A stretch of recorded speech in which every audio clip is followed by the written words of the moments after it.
إذا كان النبي صلى الله عليه وسلم أمامك إيش الشيء اللي حتقول له إياه؟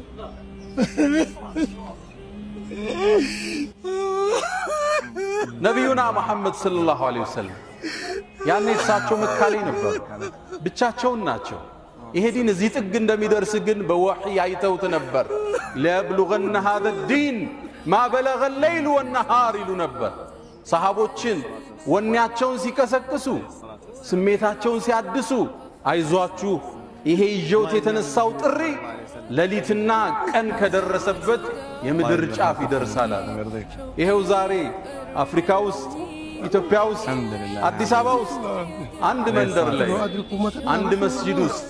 ይሄን ሁሉ ተከታይ አፍርቶ አልፈዋል ነብዩና መሐመድ ሰለላሁ ዐለይሂ ወሰለም أمتك يا رسول الله اللهم صل وسلم وبارك اللهم صل وسلم وبارك الله يكرمكم ويجبر خاطركم ويجمعنا مع الحبيب صلى الله عليه وسلم على سرر متقابلين إن شاء الله الله يجبر خاطركم يا حبيب في أمان الله الله